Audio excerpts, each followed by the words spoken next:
We can hear you now. Yep. Okay, perfect. I'm doing this without my headset. Okay, good Okay. evening. Okay, good evening. Yeah, so Laurel, Gail was asking about the reasons um, for homeschooling. And like I said, I think rather than me answer for you, you'd be a better person to just kind of talk about, talk from that perspective. I can answer too, but I'm sure, your answer will be different than mine. Okay. Primary reason is, we are Christians and we really believe this is where God was leading us to. And I say that God has a sense of humor because I remember the first homeschool family we ever met and we knew up close and personal. They were good friends of ours. And I thought they were nuts when they told us that they were going to homeschool their children. And then lo and behold, here we were, right? And some of the best advice that we got in the beginning was to know why you are doing this. And I can almost recite verbatim, some of those reasons that we wrote down. Oh my goodness, 25 years ago, maybe. And one reason that we decided to do this is because, or is because we decided that it was important to us to be able to allow our children to progress at their own speed academically. And so, and typically when you're only, instructing a few students at a time, and we only had, two children, you move a lot faster than you do in a traditional classroom setting, which is, of course, needing to accommodate, two, 3 dozen children at a time, where we were just looking at the needs of one or two, students at a time. And so we could finish our school day early, and then we could do those supplemental activities that were important to us that our children experience. So then we could do volunteer work. We could work with the elderly. We could, do service projects. And we did that. We faithfully involved the children in things that required them to step outside of their own circle, outside of their comfort zone, and to think about the needs of others. So that was a really important aspect of why we homeschooled. And in terms of them being able to move at their own speed, they both finished high school early. And yes, I think one question you asked me, Charles, was, did we homeschool them all the way through? And we did. We started at the I started with the first daughter at the K4 level, and the girls are 2 years apart. And so the following year, when she turned 5, the younger daughter wanted to start, and she was 3. So we started her at 3. And they both were able to finish high school early. The older child um, finished a year early, and the younger daughter finished 2 years early. And so they used those gap years to work, to explore what they thought they would want to study in college. And what they ended up studying in college is something that they had done throughout their childhood and and early adolescent years, which was music. And they were both really, they were excellent pianists. And so they studied music in college. And because they had been such um, dedicated music students over the years, they got almost full scholarships to college based on their music ability. And so that was very helpful. And another aspect of why we homeschooled, which was it gave them the freedom in their school day to be able to focus on those things that um, that they felt to be, their areas of concentration. And so they both became accomplished musicians. And the younger daughter is actually teaching music now on an elementary school level. Let's see, another aspect was it gave them different socialization options. Now, the criticism, at least prior to the pandemic, right? The criticism with homeschooling is that children would not be socialized. But what we found is that we had an opportunity to socialize them in in not just interacting with their peers. So they were not just talking to other, 7-year-olds when they were 7. They were talking to the adults in, the grocery store or in the, wherever we might have done, service work, in addition to other children in other age groups. And when you homeschool, you tend to spend a lot of time with other homeschooling families. And so our children were interacting with children of all ages, their parents, maybe grandparents. Our kids know the grandparents of a lot of their homeschooling friends because they kind of grew up with them. And so, even those parents to this day are even asking, how are your girls? And so they had this very rich breadth of individuals with whom they were interacting regularly, on a regular basis. And so they never really had to be around other kids their age. They were learning socialization skills with children, with individuals of all ages. So that was, another benefit of homeschooling, another reason that we homeschooled. Let's see. We we could double down in instructing them in the ways that suited their personalities. So instead of a one size fits all approach to educating them, we could really get a sense for which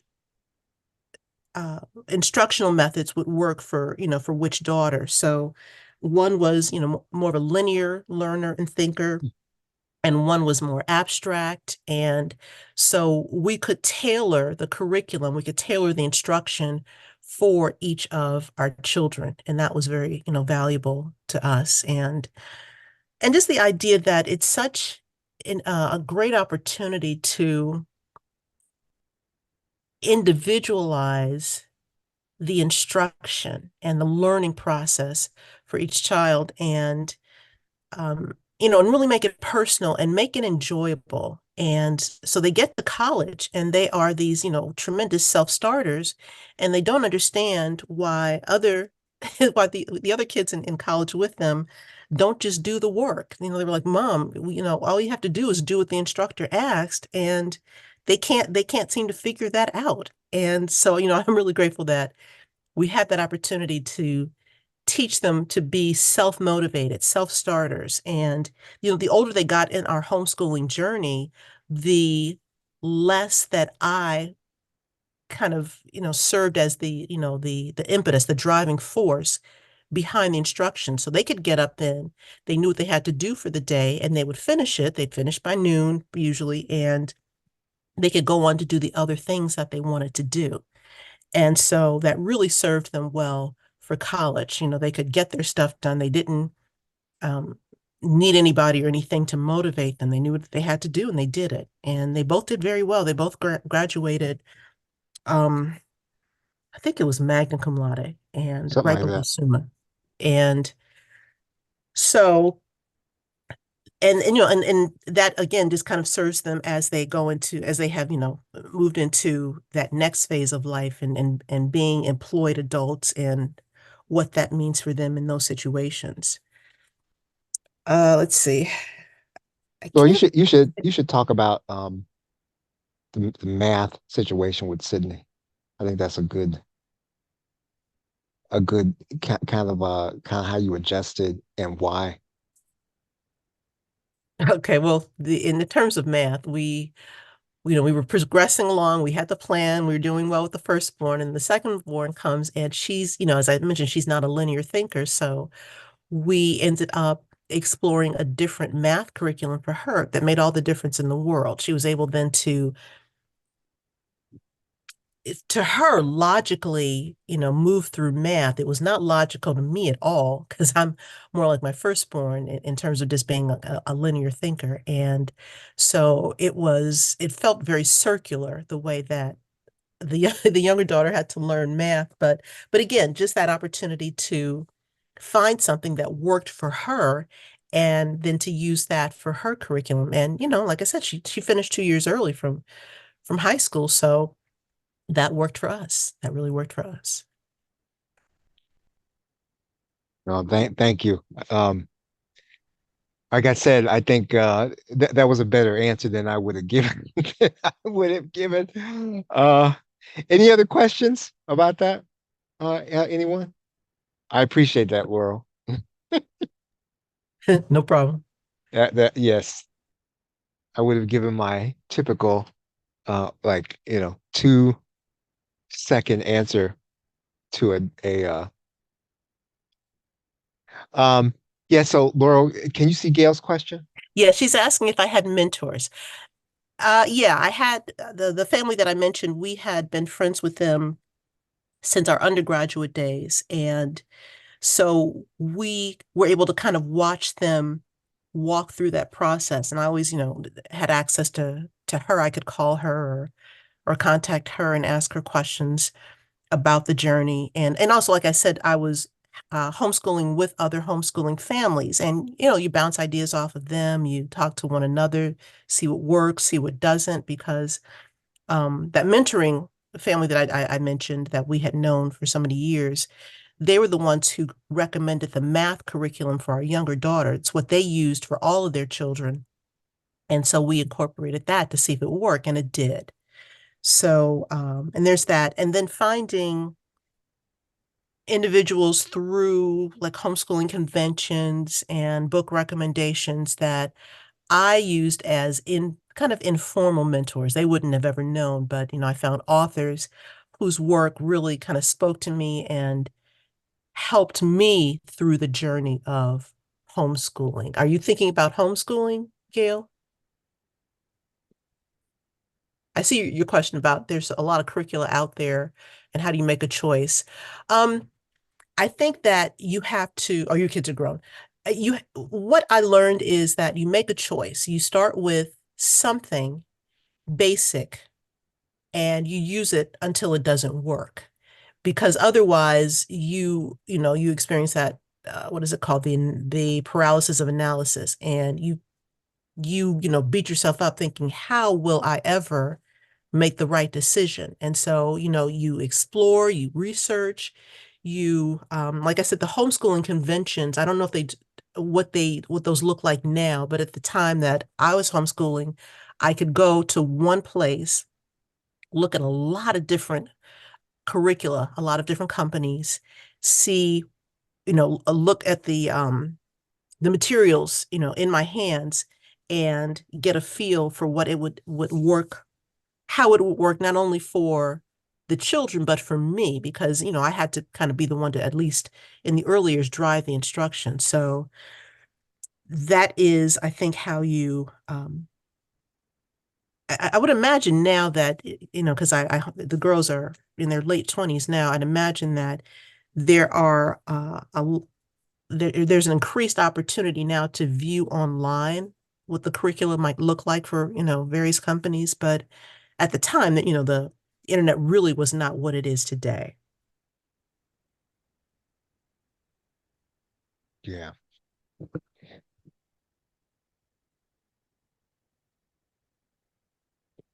Um, so one thing I was gonna ask you to um address, and I can't remember. Um, you talked about the authors, right? And I think I know who you're talking about. That you, I mean, are you talking about that you kind of used as a guardrail? Well, Susan Weisbauer or the Blue Door, or who would you say? Like you said, you kind of use them as a guidepost. Who was that? Who was that for you? We read Susan Wise Bauer. She and her mom wrote a book about, gosh, what was the Well-trained name of that mind. book? I've loaned it out. I don't remember. It's called Um, the Well-Trained Mind. yes, thank you. And that was a very helpful book. And if I could, I'd speak just briefly about my philosophy for learning. It was important to me that my children learn how to think, how to explore, how to learn or study for themselves. So then our approach was not to teach the curriculum as much as teach how to learn various subjects so that when my time with them was over, if they wanted to learn something, they had the tools for learning. And there's an essay presented by a woman, goodness, almost 80 years ago. Her name is Dorothy Sayers, and she presented a lecture, I think, at Cambridge or one of the schools in the UK, well, what, like a Cambridge or Oxford kind of school, and talked about the lost tools of learning. And that is an essay I think everyone should read before they consider homeschooling. As I said, it's presentation, it's done essay style, so it doesn't take long to read, but it was so crucial for us at least in terms of examining the fact that, children might memorize 2 + 2 = 4, but do they understand the why behind it? Because if they can understand the why, then they can go on to, learn things like AX + BY = C. They can use the fundamentals and those tools that you have really worked to, kind of get into their brains so that they can use those tools for more advanced learning situations. And so Dorothy Sayers and the Lost Tools of Learning. And what that led us to was to approach homeschooling from the classical perspective of how to approach learning and using the trivium. And the learning process being the first step of the trivium, and the and what was it? It was grammar, rhetoric. grammar, logic, and rhetoric were the three Mhm. stages. Yeah. And when if your children have those tools and they can kind of progress through those three, then they are equipped then for whatever learning situation they they want to be involved in at some point in their lives. So we have Dorothy Sayers, we have Susan Wise Bauer, and the Blue Dorns also were authors that I really appreciated. How they just kind of discuss the learning process, and they talked about homeschooling from the classical perspective, for foundations. And there were others. There was one that talked about if you were tracking your children against what children in in regular learning situations had accomplished by certain ages, what the milestones were. There was one author, might be Hirsch, that talked about how to ensure that your children were, meeting the regular kind of um, benchmarks in learning for their age range. So, everyone will figure out the authors that worked for them, but but those were the authors, some of the authors at least that we followed. Was Can say education that. my background? No. Charles and I have business backgrounds. We've got undergraduate business degrees from Wharton. We've got MBAs, and our current PhD program is with a business concentration. So no, I think that if you are an outsider, if you're standing outside of homeschooling, some people have the impression that you need to have an education background, but people have very successfully homeschooled with eighth grade educations, and raised children to go on to to attend college and to be very successful. So you don't necessarily need to have the what's considered the traditional um, methods of instruction in order to teach your own children, because you're not doing it in a classroom setting. You are simply providing for them the arena to allow them to learn in their own way at their own pace.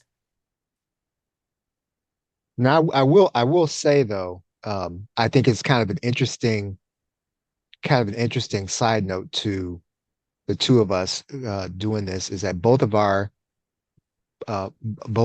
mothers are public school teachers in Chicago. Now, maybe that means something and maybe that means nothing, but I think we were both we were both kind of raised where I think education didn't stop at the classroom. So for us, it was, we kind of had that as a backdrop. But you can go ahead, Laurel. I just wanted to kind of point that out.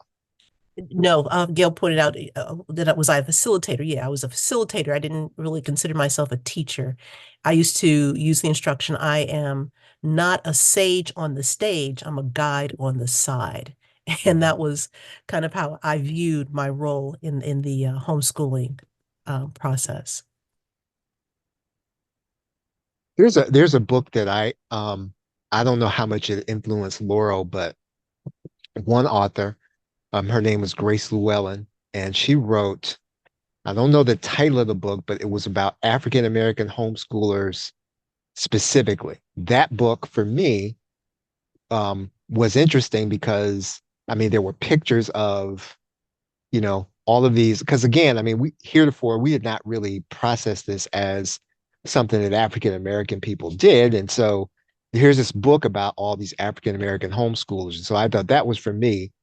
Um, the visual of that was kind of interesting to me, and then also she wrote something that at the time we were working with uh, uh, teenagers, at the boarding school. Her other book was the Teenage Liberation Handbook, and just about how you can use the process to give your children freedom in the learning process. And again, for me, I'm more abstract than Laurel is, so to be able to see these kind of big structural principles were important to me, even though again, Laura was really doing the hands-on work. But those two books, I think, were my kind of guardrails um, as somebody who was more of a support to Laurel than, kind of hands-on. Okay, yeah, Freedom Challenge African American Homeschoolers. Yep, thank you, Laurel. Yep, that was the name of it. I don't, I think we gave that book to our daughter, and I don't know if we still have it, but